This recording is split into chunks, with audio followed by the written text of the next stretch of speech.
For watching, don't forget to like, comment, share and subscribe only on Al Rahman Digital Channel. ایک سوال ہے ہمارے موضوع پہ ہی ہے، جو حضرات ڈبل اقامت کہتے ہیں، دوہری تکبیر اذان کی طرح، ان کے پیچھے نماز ہو جاتی ہے؟ ایک دفعہ نہ ان سے بھی پوچھئے گا کہ ہو جاتی ہے، وہ ساری زندگی سے پڑھتے آ رہے ہیں۔ رسول اللہ صلی اللہ علیہ وسلم کے مؤذن 4 تھے اور 3 ان میں سے مشہور ہیں جن کے نام آپ اکثر سنتے ہیں۔ مدینہ میں جناب بلال رضی اللہ تعالیٰ عنہ اور سیدنا عبداللہ ابن ام مکتوم، یہ دونوں اذان وہ کہتے تھے جو ہم اذان آج کل کہتے ہیں، 4 مرتبہ اللہ اکبر، 4 مرتبہ اللہ اکبر شروع میں، 2 مرتبہ اشہد ان لا الہ الا اللہ، 2 مرتبہ اشہد ان محمد رسول اللہ، پھر حی علی الصلاۃ 2 مرتبہ، حی علی الفلاح 2 مرتبہ، پھر اللہ اکبر 2 مرتبہ اور لا الہ الا اللہ۔ تو یہ 15 جملے بنتے ہیں، اور فجر میں یہ 2 بڑھا کے الصلاۃ خیر من النوم، یہ 17 ہو جاتے ہیں۔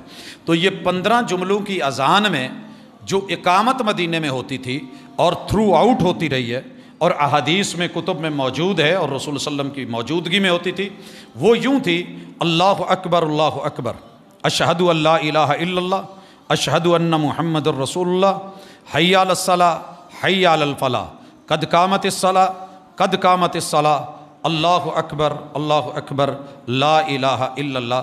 آپ نے اس حد تلک کہ حی علی الصلاۃ، حی علی الفلاح یہ بھی سنگل ہے، اشہد ان لا الہ الا اللہ، اشہد ان محمد رسول اللہ یہ ڈبل کی بجائے سنگل ہے، قد قامت الصلاۃ اس کی جگہ 2 پہ آ گیا ہے، اللہ اکبر لا الہ الا اللہ۔ تو یہ سادی سنگل اقامت تھی۔ اور مکہ میں ابو محذورہ کو رسول اللہ صلی اللہ علیہ وسلم نے 15 کلمات کی جگہ 4 کلمات اور دیے تھے، اور وہ شہادتین ڈبل تھیں۔ اشہد ان لا الہ الا اللہ 4 مرتبہ، اشہد ان محمد رسول اللہ 4 مرتبہ۔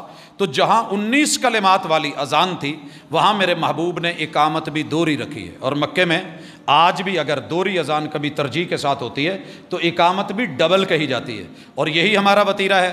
ہم اقامت دوہری کہتے ہیں اگر اذان دوہری ہو ترجیح کے ساتھ۔ جیسی اذان ایسے ہو رہی ہے تو ایسے ہم تکبیر بھی وہی کہتے ہیں جو مدینے میں ہوتی تھی۔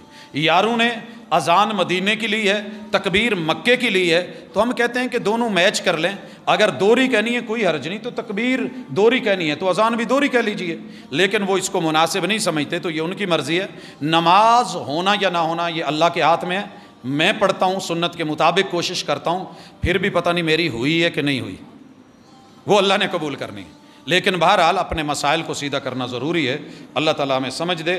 حاجی عبدالخالق شاہد، اللہ پاک جنت الفردوس میں اعلیٰ مقام عطا فرمائے، اللہ کو پیارے ہو گئے ہیں، ہم دعائے مغفرت کرتے ہیں، اللہ ان کے درجات کو بلند کرے، اللہ گناہوں کو معاف کرے، اللہ ہمارے بیماروں کو شفا دے، اللہ میرے دکھیوں کے دکھ دور فرمائے، اللہ جس گھر میں بھی کوئی بیماری ہے اللہ رفع فرمائے، آپس کی لڑائی جھگڑے ختم کرے، اللہ میرے وطن کی حفاظت فرمائے، اللہ اسے وہ صحیح معنوں میں عوام دے، حکمران دے کہ جو یہاں کلمے کی لاج، تیرے دین کی لاج، انسانوں کے حقوق کو پامال کرنے سے بچا سکیں۔ سبحانک اللہم و بحمدک۔